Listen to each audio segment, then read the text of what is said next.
All right. Hello and welcome to PMP Live. I'm Alan Watke, Deputy Director of Events at Politics and Prose. Thank you all for joining us tonight with Elizabeth Samet, celebrating the launch of her newest book, Looking for the Good War. At any point during the event, you can click on the link that I'll throw in the chat to purchase a copy of Looking for the Good War on the Politics and Prose website. You'll be able to ask Elizabeth a question by clicking on the Q&A link, which can be found near the bottom of your screen.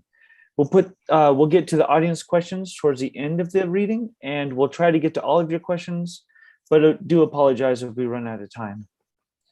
Closed captions are available for tonight's event.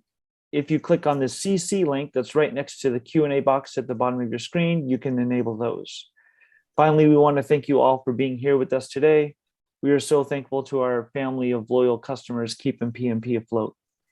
And now I'd like to welcome to PMP Live, Elizabeth Samet, celebrating the launch of her newest book, Looking for the Good War, American Amnesia and the Violent Pursuit of Happiness.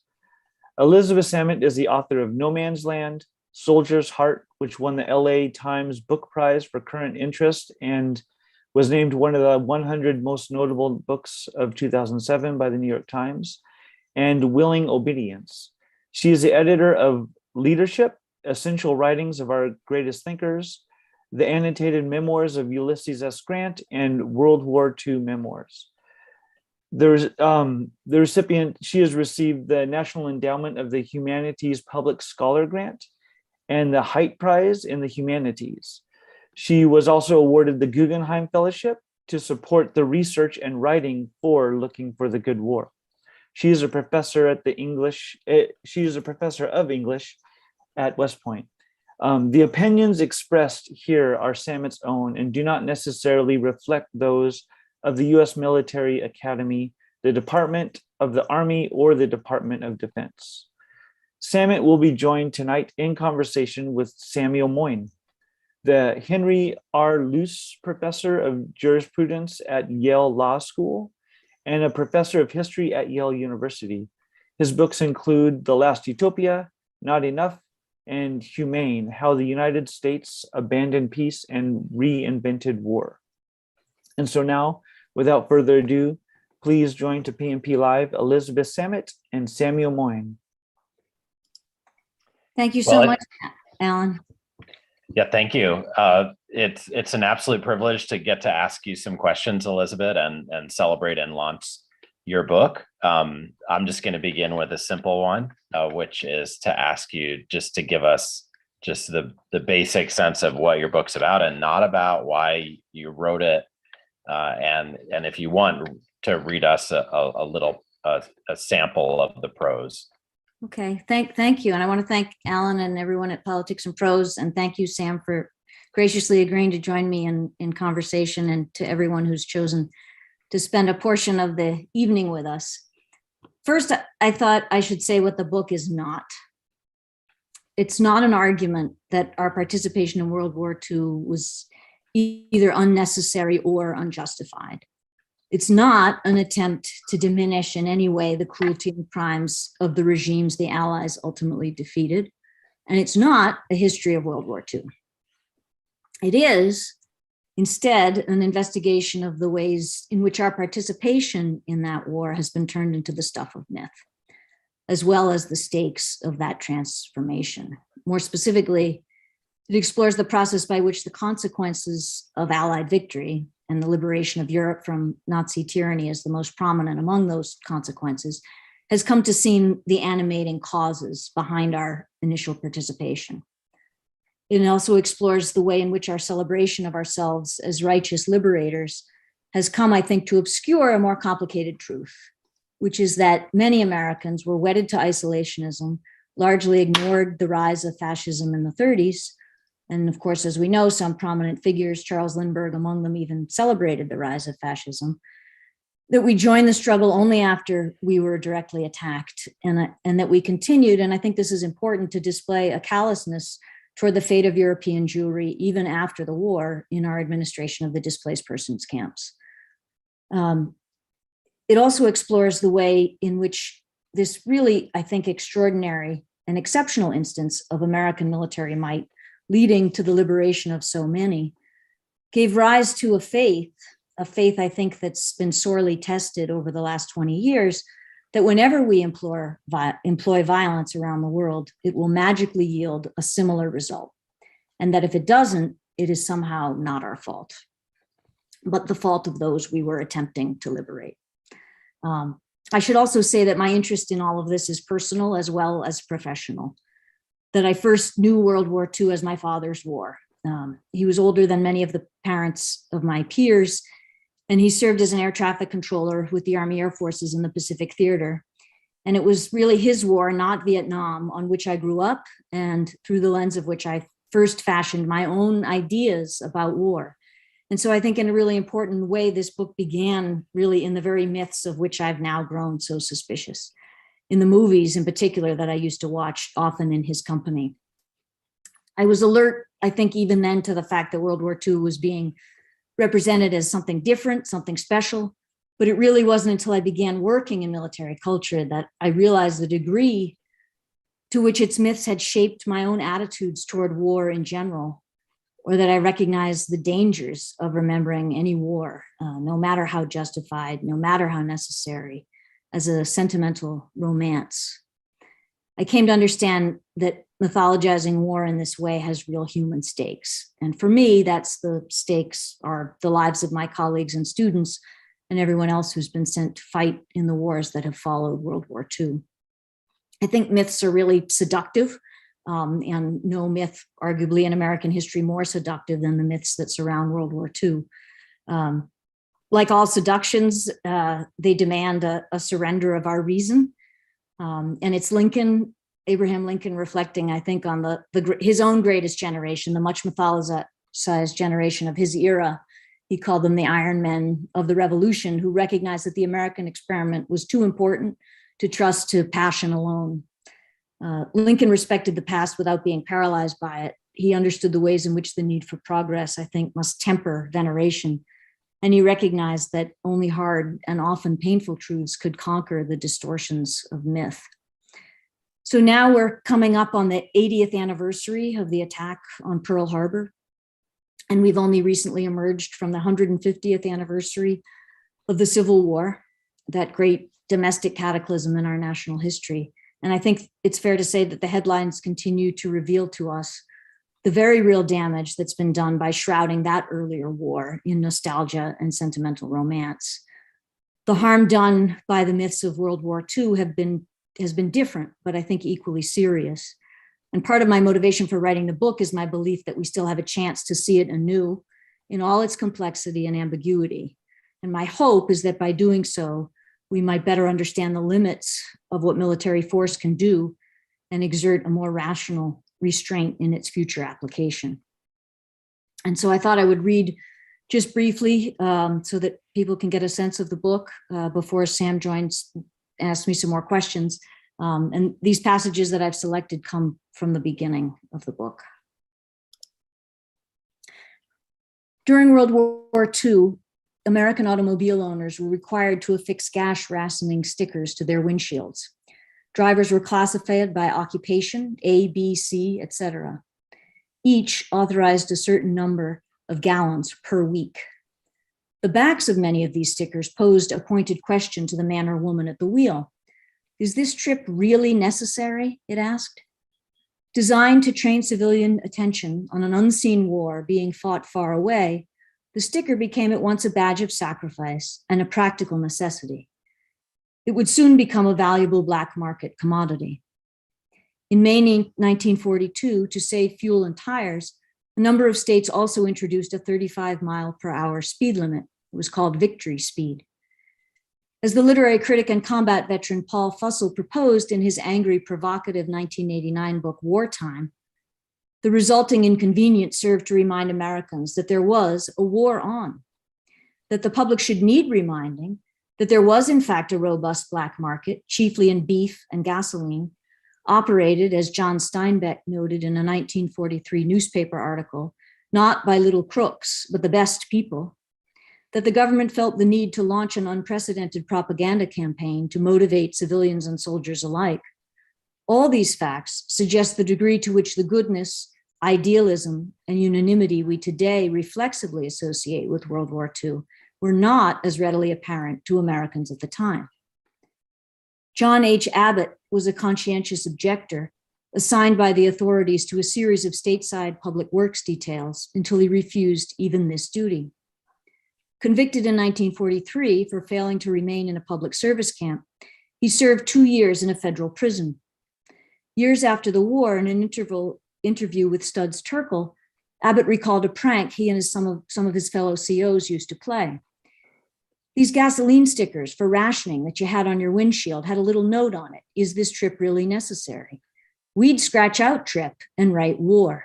Is this war really necessary? One can disagree with Abbott. In other words, one can, as I do, believe that the United States' involvement in the war was necessary, yet still question the way that participation has been remembered in the wake of wars considerably less galvanizing and unifying. Has the prevailing memory of the good war shaped it as it has been by nostalgia, sentimentality, and jingoism, done more harm than good to Americans' sense of themselves and their country's place in the world? Has the meaning of American force been perverted by a strident, self-congratulatory insistence that a war extraordinary in certain aspects was in fact unique in all? Has the desire to divorce that war from history, to interpret victory as proof of America's exceptionalism, blinded us to our own tragic contingency? Finally, has the repeated insistence by so many on the country's absolute unity behind the war effort effectively exacerbated ongoing social and political divisions? These are just some of the questions motivating this book. More than 75 years on, World War II remembrance continues to distort the country's past and thus to obstruct the realization of a more expansive future. But that belief hasn't prevented me from asking myself while writing this book, is this trip really necessary? Such is the sacral force of war's mythology, especially that of World War II, the good war that served as prologue to 3/4 of a century of misbegotten ones, that I embarked on this project with some trepidation, even as I perceived the need to explore the ways in which retrospective interpretations of the Second World War, the last American military action about which there is anything like a positive consensus, have shaped our thinking about American identity, and in particular, about American violence abroad and at home. World War II transformed the way Americans understood the country and its role in the world. The United States, so isolated only a few years before, would take a leading role in reconfiguring the world order, most conspicuously at first by means of its economic and physical security assistance to Europe. A new set of assumptions found official, political, as well as unofficial cultural expression. In 1945, the United States was a power as dominant, its vanquished enemies as inhumane as any the world had seen. The depravity against which Americans had fought, most clearly evidenced by the Nazi death camps, ultimately came to gild the unprecedentedly intense and indiscriminate violence that achieved victory. Miraculously, the deadliest conflict in human history became something inherently virtuous.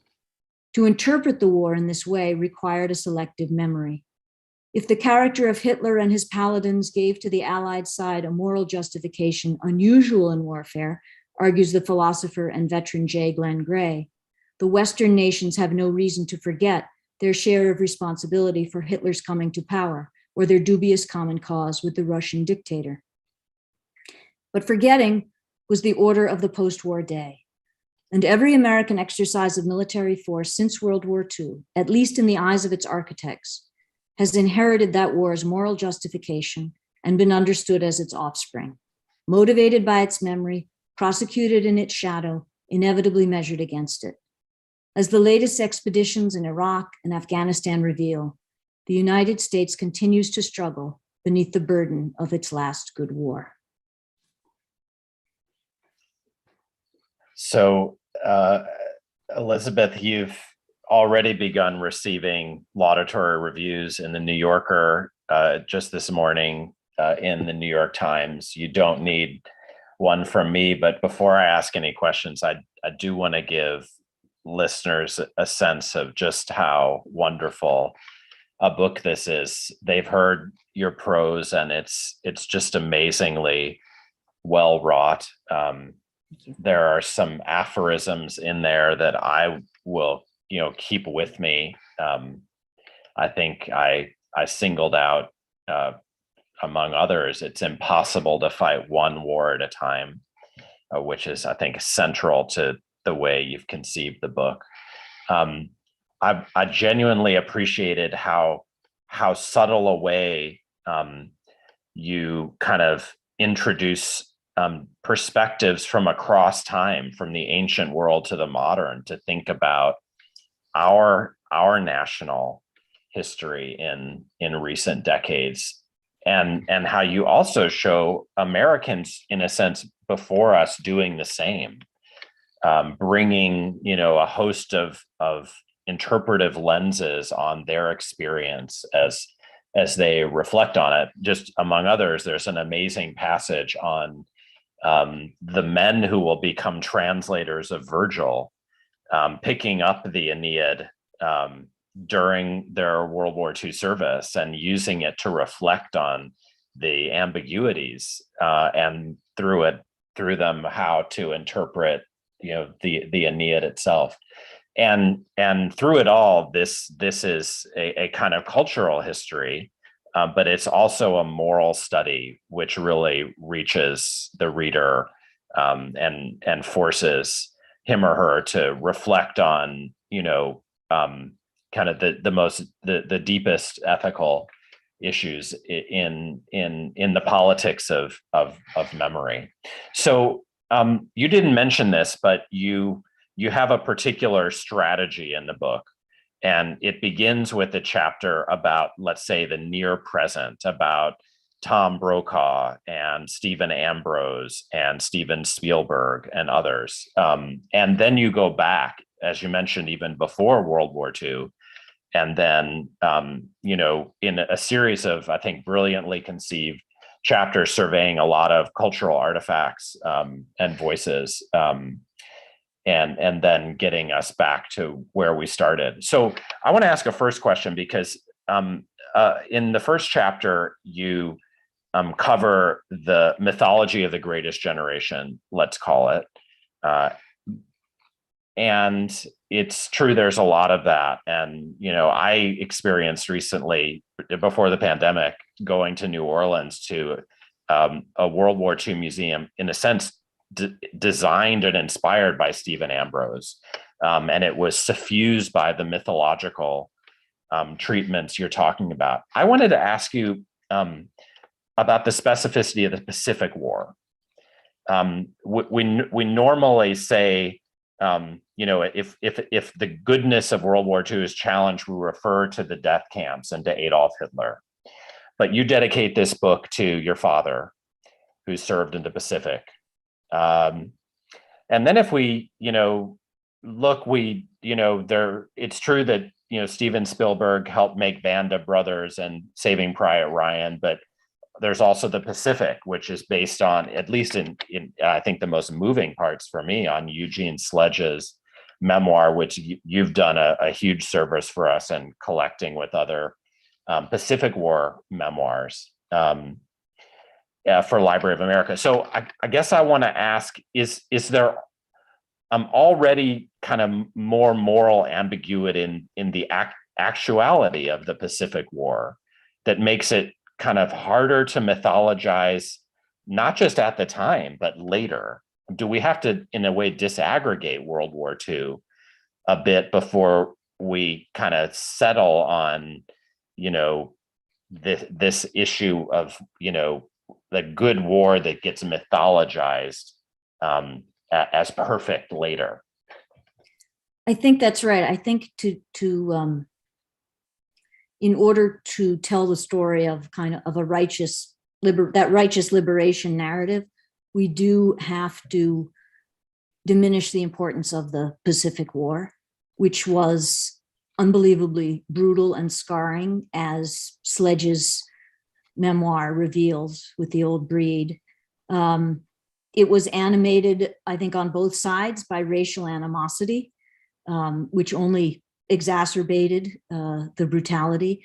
it was, it's interesting, one of the sorts of texts that I talk about in the book were the pamphlets that the government manufactured for service members.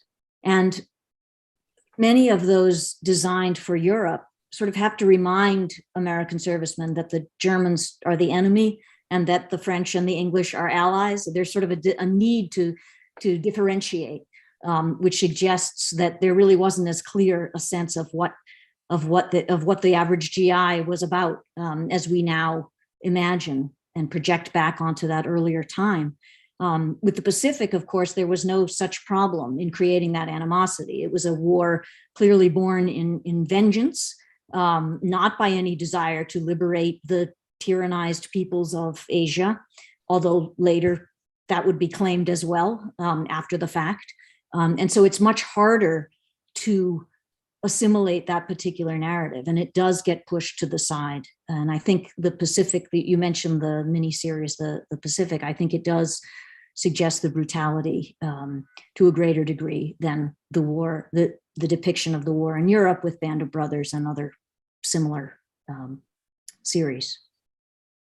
So, I'm not at all challenging the notion that in recent times, there's been an almost gauziness to the mythology that doesn't allow counterpoint. I mean, it's kind of interesting that for the Pacific, Spielberg allowed a little bit of ambiguity into the picture, since he had contributed so much in the kind of depiction of the Atlantic theater and the European theater to something in a sense less complicated and more heroic and uplifting. But what your books does, I think, triumphantly is go back, and we can't cover it all, but I'll just choose a chapter to allow you to give the listeners a sense of like what the main chapters of the book do. And I'd like to ask about the moment of post-war cynicism, and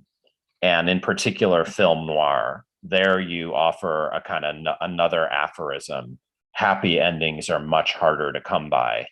And it's as if in the immediate presence of the event, not just in particular works, but in a whole genre of filmmaking and narrative, there's kind of more honesty, for an audience of actual participants about the ambiguity of the war than was allowed later. And so did I get that right, first of all? And could you maybe give us some examples and kind of give those on the Zoom a sense of, what the point of showing these more cynical moments in how the war is remembered and narrated, even, though it was rescripted later in a more triumphalist manner. Right. So, I mean, one of the essential ingredients to the myth, I think, of the war is that all GIs were welcomed home with open arms and treated like heroes. And I think that Vietnam and the experience of Vietnam veterans had very much to do with that myth. But when you look at this body of film to which you refer, film noir, which really begins during the war, but then takes off in the latter part of the 40s, film noir is full of ex-GIs who are a source of an enormous amount of anxiety among the civilian population. They've returned home by the millions to take their jobs. That's what the anxiety often expressed by civilians. They have grown accustomed to solving problems through violence. That's what the home front now thinks. So they return with that. They are an unsettled and unsettling figure. They don't assimilate easily back into the society. We didn't talk in those days about post-traumatic stress disorder and other kinds of issues, but of course they played an important role. And one of the most interesting things to me about those films is that the veteran service record is often invoked in the film, and it's invoked for two reasons. It's invoked on the one hand to exonerate the veteran is often suspected of some crime. And it's really, of course, the banker or the newspaper editor in town who's committed the crime. But it's this wandering veteran, this Odysseus-like figure, who is usually suspected. And so the police will usually bring up the war record, the service record. And they bring it up and they say, well, this guy was a hero. He got a Silver Star. He has an amazing, unimpeachable war record. He couldn't have done this. On the other hand, there's a suspicion that someone who is engaged in such violence abroad might well be likely to engage in the same kind of violence at home. And so the service record itself always has a double edge. And it is the emblem of this strange contradictory figure.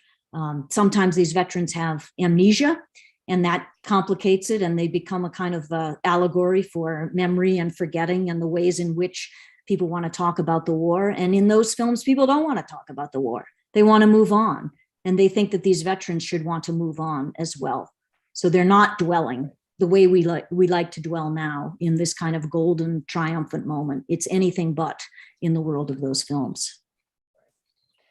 So I see that people are already posing questions in the Q&A, but I just want to, invite them to pose more, because in 15 minutes I'll ask you what they want to know. But in my remaining time, I do want to make sure and get to kind of to press you slightly on what you said at the beginning, which is that you want to make sure you're heard clearly. You're not trying to undermine that the war itself was good. It's really about the mythology later. And as you know, there, in the aftermath of the New York Times review today, there was a lot of Twitter debate about the viability of this distinction. A Vox journalist named Zach Beecham actually said he found the argument, as he understood it, repellent. U.S. involvement in World War II is the only reason I'm alive, he says. And he finished, the harms of mythologizing World War II victory are overstated and the benefits significant. Now, your reviewer, Jen Salai, responded and said that Samet would say, she thought, that if the harms, were counted fairly, which have to include the justification of all later wars, and some of which weren't good, some of which caused, massive harm, unjustified harm, then maybe we really should care about the harms of the mythologizing and face it. And that's the purpose of your book. So is she right? Is that what you want to do? And I guess I'm wondering about where this debate could go, because I'm not clear what would be involved in kind of computing benefits versus harms. I mean, a lot would depend on, how long the clock runs, and what we think went on in the Pacific versus the European theater in the first place, and so many other factors. So I'm also uneasy with just leaving it with the in a sense pat answer that the war was good and the trouble set in, let's say, later with the mythologization of the war. Right. So I guess first I would say I don't sort of view it as a calculation that we can put these things in the scale. Right. And I think, so there are a couple of terms in play, right? Was the war justified? Was it necessary? Was it good? And it's the good part that is my central preoccupation. And I use as the epigraph to the first part of the book, the prologue, Studs Terkel's wonderful note to The Good War and Oral History, which is this spectacular polyvocal treatment of the war. And it ranges from fanatical patriotism in some of his interviewees to deep, deep cynicism. But what he says in the beginning is that he's added quotation marks to the good. And he said quotation marks have been added not as a matter of caprice or editorial comment, but simply because the adjective good mated to the noun war is so incongruous. And that is the issue that I tried to take up in the book, that the preoccupation with this sense of goodness, with this sense of greatness, is what I think has helped to distort the myth and also to lead us into other conflicts with really false expectations about what would emerge from them. That the violence inflicted, even if it secured good ends, was not in and of itself good. But somehow the idea of the very idea of American violence has been, I use the phrase gilded, has been made a kind of magic alchemy, that whenever we enact violence, it will be good, that it's somehow exceptional. When other people and when other countries use violence, it's not, but when we do, it somehow is. And it's never been. How can violence ever be good, even if it serves a just end? And so that's really the point that I wanted to press home in the book, that calling this good really does a disservice to our understanding of the stakes involved and of the devastation wrought by that war. Wonderful. I mean, I like the kind of distinction in your answer between the question, was the war justified and was it good? I mean, of course, we can't forget that, Japan declared war on the United States, and 2 days later, there's a new book about this, actually. Adolf Hitler declared war on the United States. Whereas, essentially all of the later wars were elective. And they may have had justifications, but they weren't justifications from being directly attacked. I guess the war on terror, did have aspects of a kind of defensive war. Although many people feel it's kind of strayed beyond that original purpose. So I want to ask a question about the final substantive chapter, which is amazing, and I think creative and original, and I think makes the book, takes it to another level for the reader by the end. And it's really about the relationship between Civil War memory and World War II memory.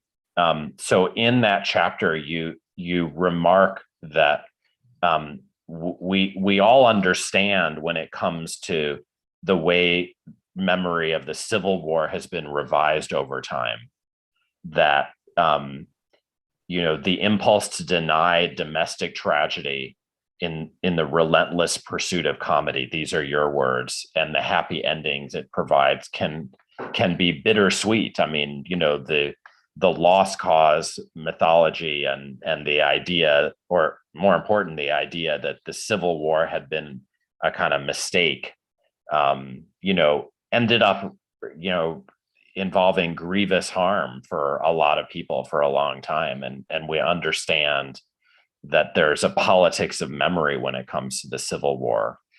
And so I just wanted you to talk a little bit about why you wrote that chapter, what you say in it, whether you're ultimately kind of communicating that we see cost to sentimentalizing the Civil War, that we may not be willing yet to apply to the memory of World War II.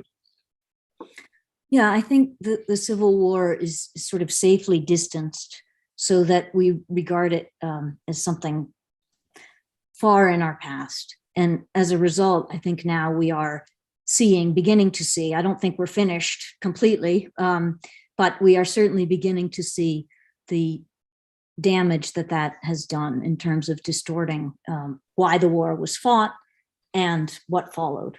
And I think that there is, so I've spent a lot of time thinking about the Civil War, most recently in editing Grant's memoirs. And it seemed to me that there was an important connection.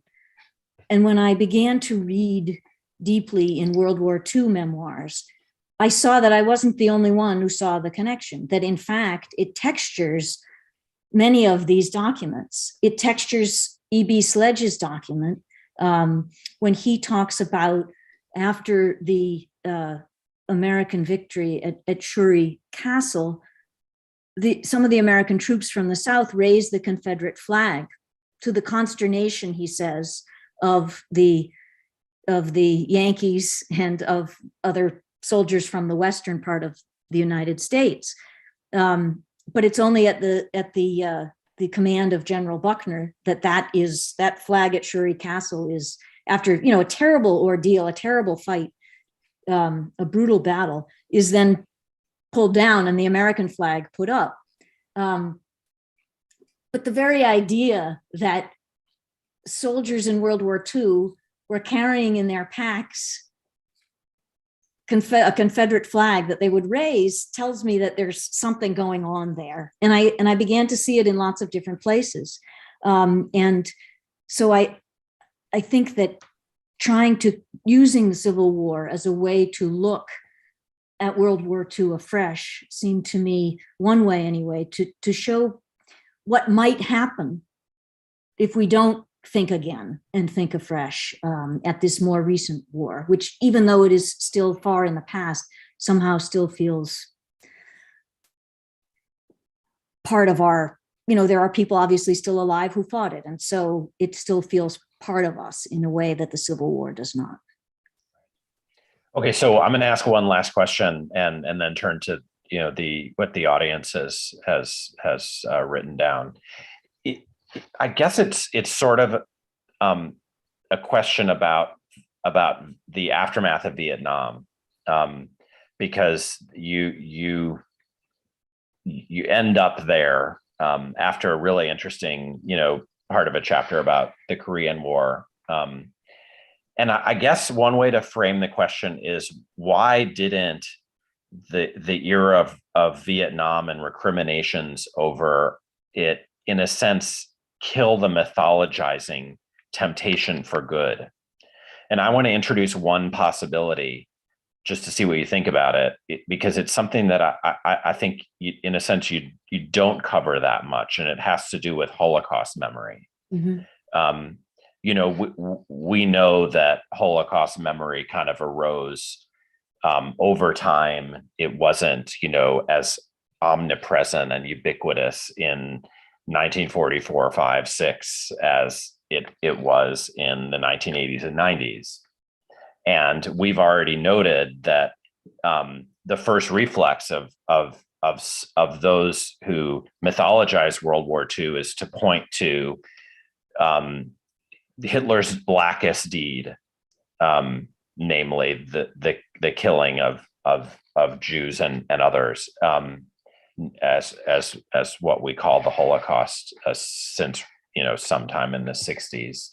And I wanted to ask, in a sense, did that moral consciousness of foreign atrocity and the fact that America had, if not intervened to end it, then at least beaten the worst perpetrator of it, did that, in a sense, save the mythologizing after Vietnam and give it a new lease on life?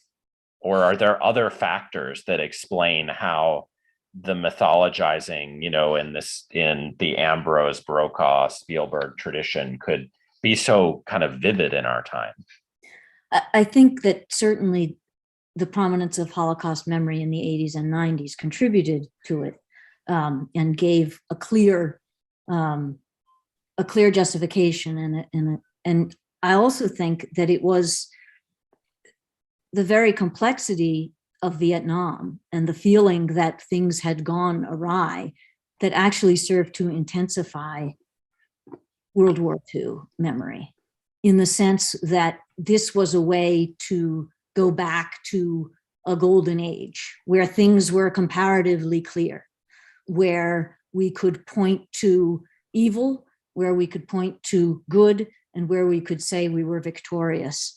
And I think that we see that come home in the rhetoric of someone like the first President Bush during the first Gulf War, where he talks about obviously he is a veteran of was a veteran of World War II.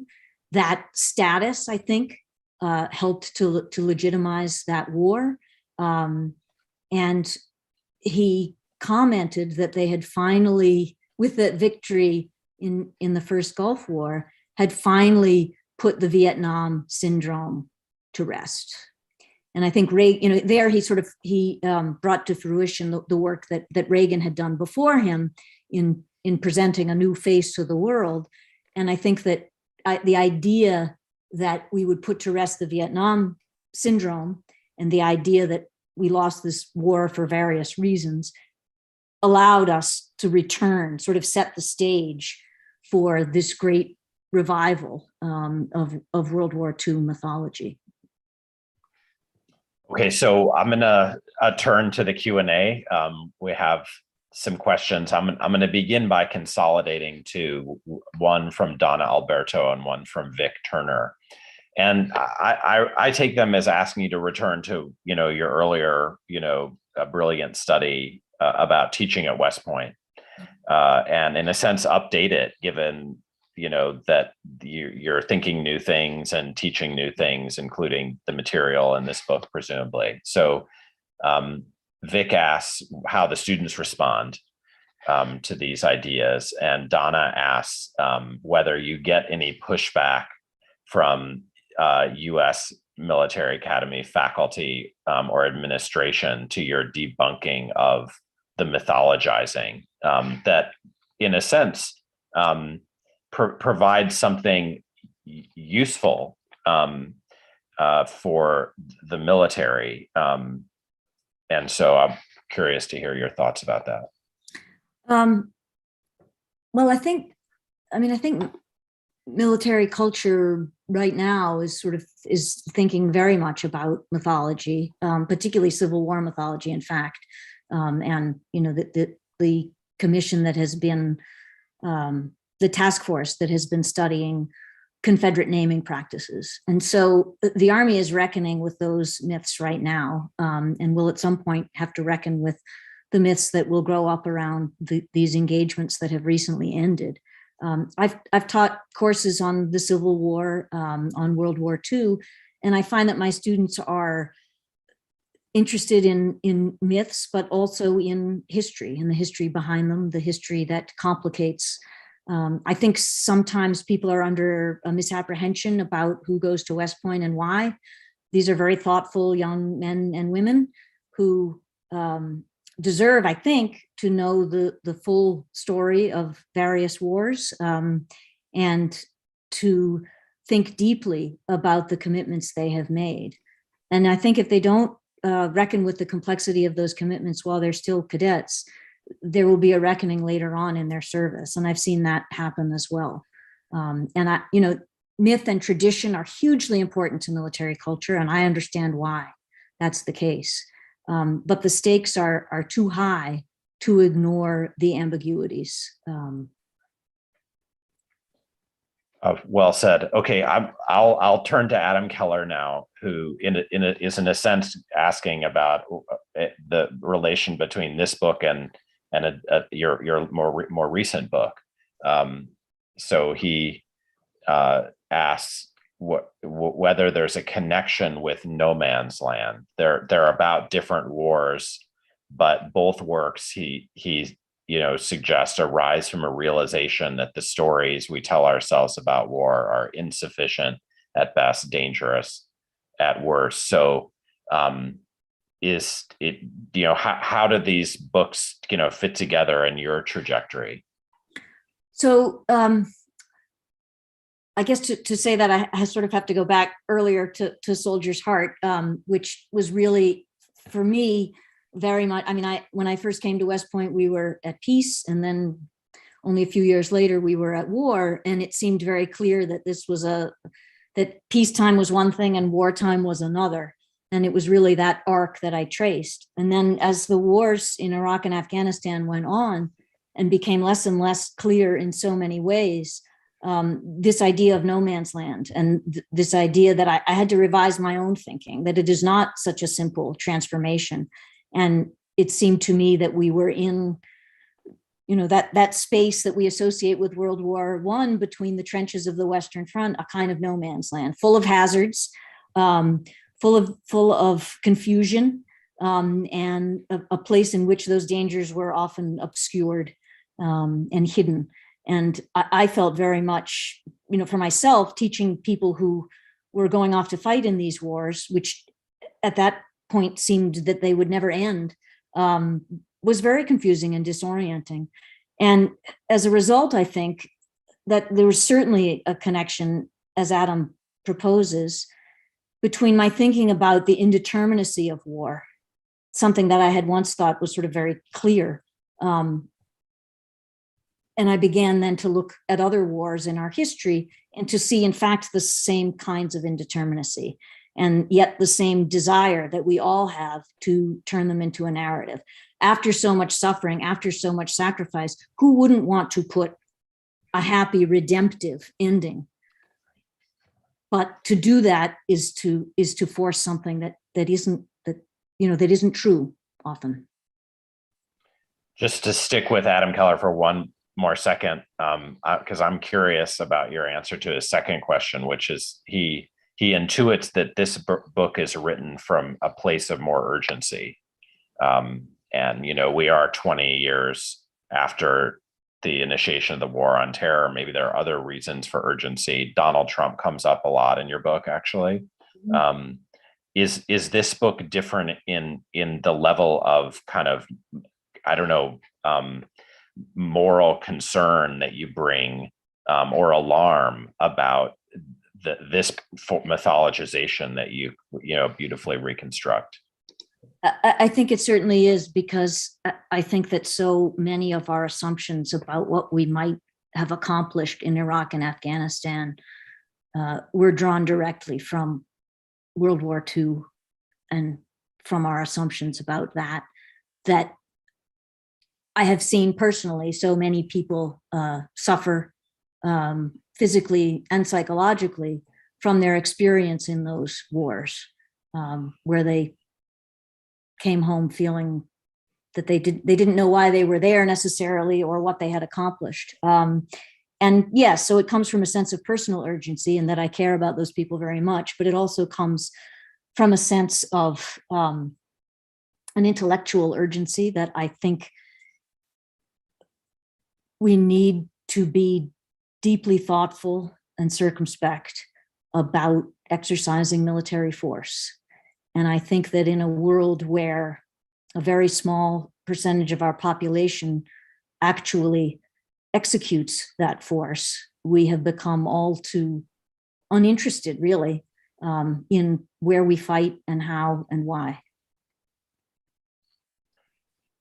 Excellent. So I'll ask a series of questions that are kind of in chronological order.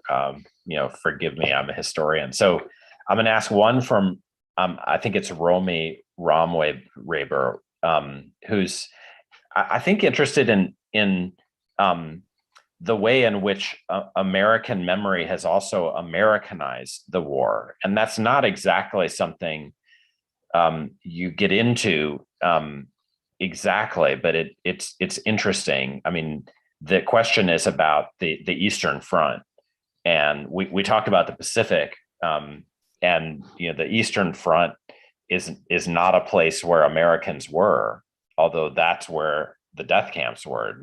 Americans didn't discover those; they discovered and liberated concentration camps, and it is amazing when you go to the New Orleans Stephen Ambrose Museum.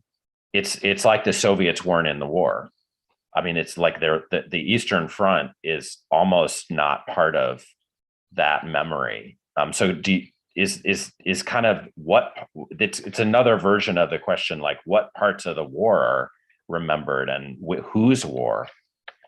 So that's exactly what a Russian acquaintance I met when I was working on this book, and I told her what I was writing, and she said, "Well, whose war? It wasn't your war, right?" And so this idea that I think we do see it as an emphatically American war. I don't think we're were any different from any other country in that respect, right? I mean, the Russians saw it as their war, and the French and everyone else. And so I think that that's not unique to the United States, but it is certainly true that we have been especially uneasy, I think, with the role of the Soviet Union and with the somersaults that we were then forced to do once the Cold War arrived, in sort of thinking about, an erstwhile enemy, now a friend, now an enemy again. How does all that work? And so I think instead of dealing with that or parsing it out, we've generally tried not to talk about it so much. Okay, James McNaughton asked about the Cold War, which is, a big part of the era that you're covering, and is interested in how that framed the evolution of the memory of World War II. And, we talked earlier about film noir, which is pre-Cold War, before a kind of black and white bipolar world kind of crystallized. And it's interesting that the ambiguities were tolerated in that kind of interregnum period in between World War and Cold War. And so if you want, do you want to comment for James McNaughton about the Cold War's relevance to your story? Well, the Cold War, as you suggest, we have this sort of Manichaean worldview of good and evil. And I think that it results in some predictable but some surprising things. So I'm thinking in particular of President Reagan's return to World War II memory. In making one of his speeches, he suggested that the Americans who had fought in the Spanish Civil War against the fascists had actually fought on the wrong side, because of course the anti-fascists at the time many of them were communists. And so he sort of undoes a lot of things there. The other thing he does, of course, is visit the cemetery at Bitburg. And he talks about there, of course, this is a cemetery where there were SS as well as Wehrmacht graves. And he says there that the people buried there were as much a victim of the Nazi regime as those in the camps. And so there's this peculiar equalizing of things that happen there, all in the service of I think, his particular fixation on the Soviet Union and on ending and a sort of victory over the Soviet Union. And in that gets submerged and conflated all sorts of different inconsistencies. Excellent. So I'll turn to James Wilson's question. And as I understand it, it's about the possibility of a counter mythology. And he cites the examples of Hugh Thompson, the helicopter pilot who landed and stopped the killing at My Lai, ordering his gunner to shoot Lieutenant William Calley and company if necessary.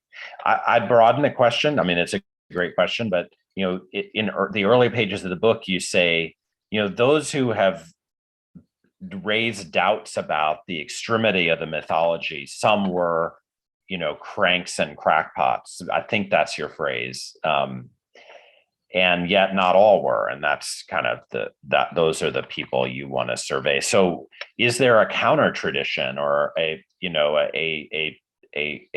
there a story to be told about those who resisted the mythology? And maybe that's the point of the book, is actually to construct such a canon. Yeah, I mean, I start with Fussell, who made a lot of people, right, who troubled a lot of people with his book. And I think, there were some historical inaccuracies in that book that complicated its reception. But his anger, I think, is typical of this of the counter narrative. And I think that part of the counter narrative is this sense that people are discovering for the first time that there is a counter narrative beneath the myth. And so it's this constant need to rediscover, because I think people like Fussell and others who have seriously questioned and raised these issues, those John Dower is another. I think we hear those voices and then we retreat to the much easier mythology. I love that answer. I mean, when doing my own book, I did a lot with the Pacific War, and John Dower's book on the racialization of the war is just so fundamental, and yours kind of adds to that tradition and continues it. Okay, so I guess we're reaching the end, so maybe I'll combine two questions as a last question, coming from Sarah Palmas and Francis Nguyen. So I'm going to, formulate the question as follows. I mean, what's at the root of this? The kind of intolerance of ambiguity. How can we get that kind of contained, both for the sake of the past and the present and future? Because as you're suggesting, it has political effects. And then, to make it somewhat more specific, Francis asks, what now? We've withdrawn, from the heavy footprint engagement in Afghanistan, and yet there's a militarization of the Pacific, a pivot to Asia, what some are seeing as a new Cold War, declared or undeclared. And so what's the future of this mythology? I mean, your book won't single-handedly destroy it. And so the question is, how do we get at, the kind of the tolerance of ambiguity, and especially since we're not done with American War by any means. Right. I don't know. I mean, I think it's never, ambiguity has maybe not been a distinctive American strength. I go back to Tocqueville, who talks about what he calls Americans' garrulous patriotism, in that, you tell them they have a good society and they reply, I have the best. And so that everything sort of has to be superlative in that way. I think that the future of the mythology is, and this goes back to where we started in your comment about, the idea that runs through the book is that you're never fighting one war at a time. I think with all future engagements, this war and the other wars that have followed it will texture future engagements. My only hope is that it is their inconclusiveness and it is their cost that will inform our future use of military force rather than a simplistic view of what they achieved. Well, this has been wonderful. I just, for my own part, I'd like to, thank you for the privilege of engaging you in the book, and thank the audience, and especially apologize to those in the Q&A we didn't have time to honor with their questions getting answered. Thank you, Sam. I really appreciate it. Yeah, I want to thank you both so much. I knew going into this would be a fantastic conversation, and you did a wonderful job. So thank you both. Elizabeth, I'm so excited that we were able to have you on for this, and Samuel, that you were able to moderate this discussion. I do want to say that I've thrown the link to purchase the book in the chat a couple times. So click on that. That'll take you directly to Politics and Prose website to purchase Looking for the Good War. And that's everything. Thank you so much, Elizabeth and Samuel. Thank you, Thank Alan. you. Absolutely. Thank you. So you all have a wonderful evening and stay well read.